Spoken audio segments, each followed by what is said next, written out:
guys, welcome back to my Therian territory. You may call me Thorn, and in today's video I wanted to talk about an experience that I've made a couple of days ago that I just still cannot get out of my mind. It is so absolutely wonderful and fantastic, and I'm so happy that I've been able to get this opportunity.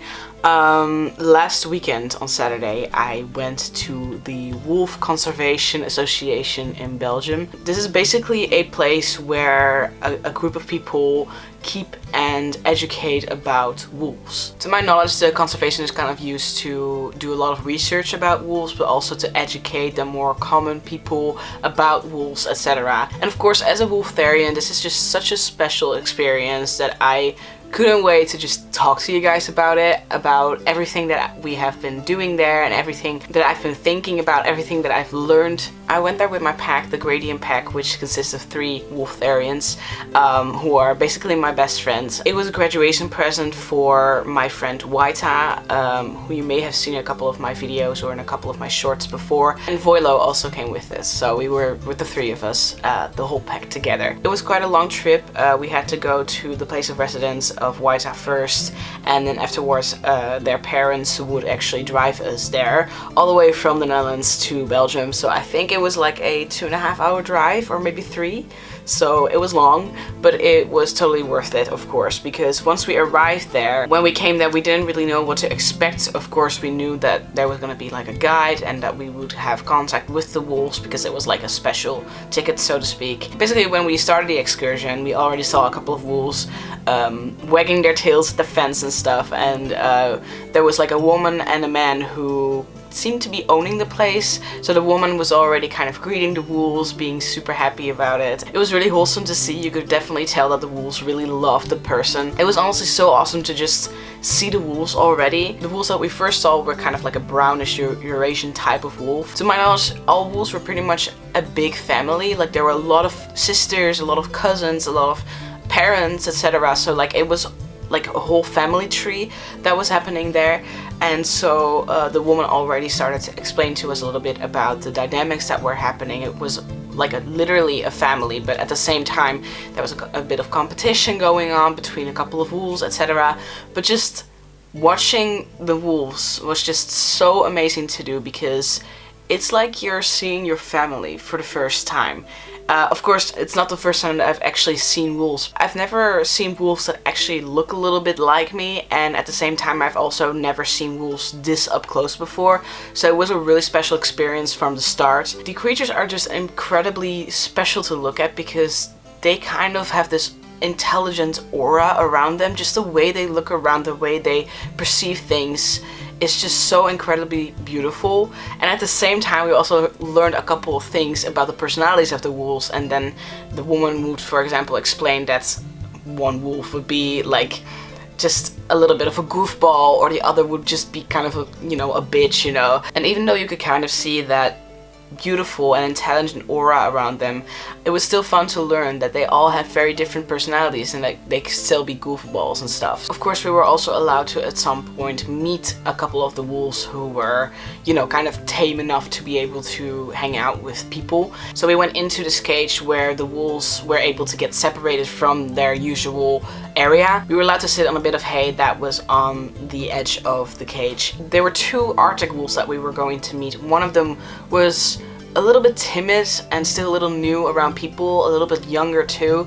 That was a boy, and then there was a girl who was a lot more outgoing. They were fine with making contact with people a lot more, so that was really fun. You weren't just randomly allowed to pet them or anything. Like at some point I remember a wolf kind of sniffing the hand of Waita, but Waita was kind of like letting it happen but wouldn't be able to interact with it. We weren't randomly allowed to pet them unless the guide told us that we were allowed to, so that was really important to note.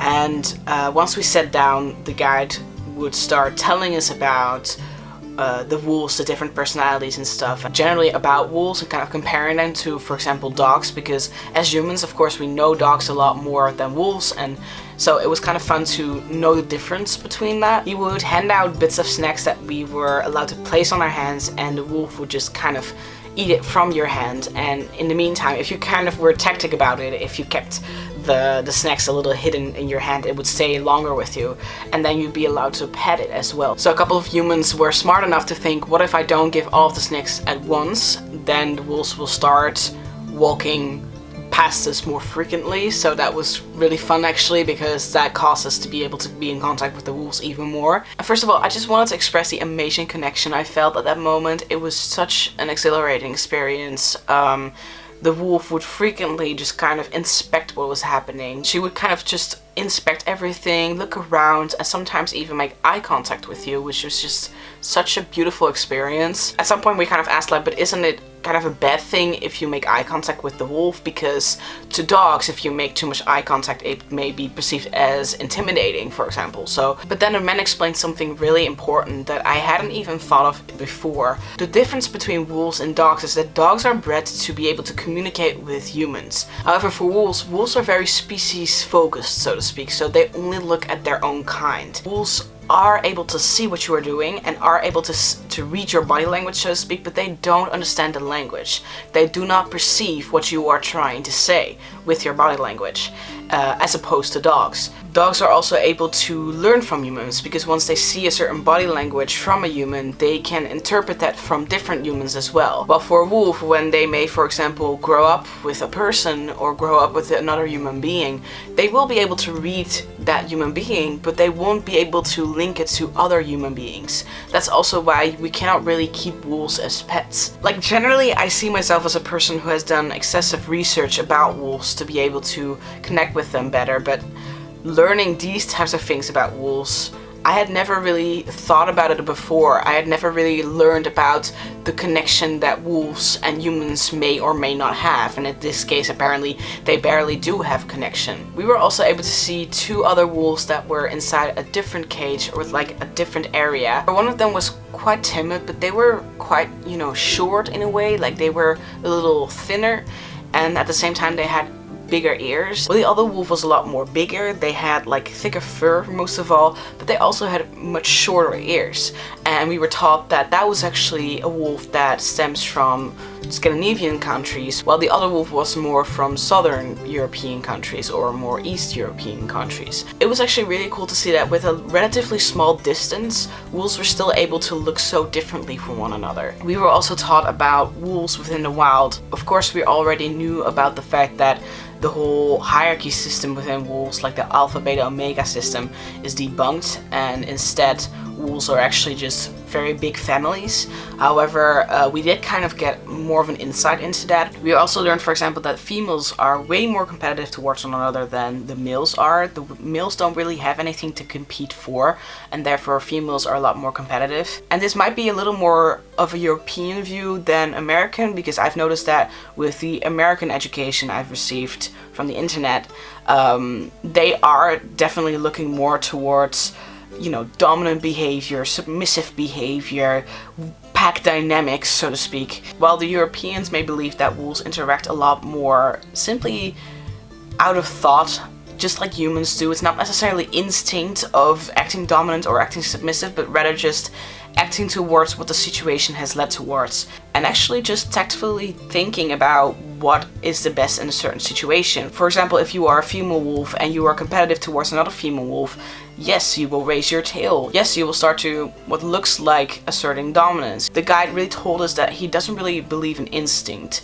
He believes that wolves, or actually any other animal out there, really just acts on thinking and acts on what is best for the situation, and that instinct is kind of a debunked concept. Animals in general are actually way more like humans than one might think, or rather the other way around. Humans are a lot more like animals than we may think. Anyway, that was a lot of rambling about wolf behavior and such, but I must admit that it was just so amazing to be able to relate to everything that was taught to us. It was really nice to just learn about the wolves and then reflect that towards our own Therian therapy. For example, what a packmate of mine mentioned is that they were taught that wolves don't necessarily only growl to assert dominance or to be aggressive or anything.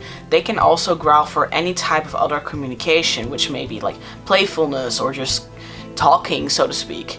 and they really related that to their own Therian. They were really like, oh, that's why I always feel like growling even when I'm not aggressive or dominant or anything alike. That's the kind of thing that was really nice to do, to be able to reflect all of the things that we were taught upon our own Therian. Once the tour was done, we also figured out that there was sort of a souvenir shop inside, so we went ahead and bought a whole bunch of things I'm very stoked about, and I will definitely show you guys what I bought. First of all, I bought this really cool necklace that I absolutely adore. I also bought this wolf paw that I put on my collar, which I really love. And I bought this bit of wolf fur that is actually by Kaya, which was the female dominant wolf that I talked about earlier, that was trying to be competitive towards the other girl. She kept her tail raised high all the time. It was really cool to see. So that was my personal experience with visiting wolves and actually being in contact with wolves for the first time as a wolf Therian. It was such a crazy and amazing experience. I will never forget those beautiful eyes looking straight towards me and making direct eye contact with me.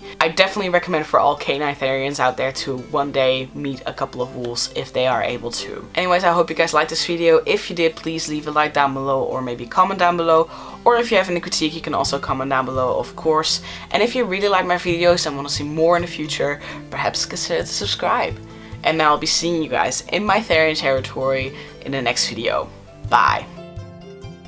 A massive thanks to my Therian territory members Alkura Wintermist, Basha Hex, Bloody Toomey, Daphne's Den, Shadow the Wolf, Spiky Cole, Cozy Cowboy, Jobo Gamer, Thomas, Voilo, Waffle Dog, and Waita. Join the Therian territory membership for early access, extra features and content, and more personal contact with me.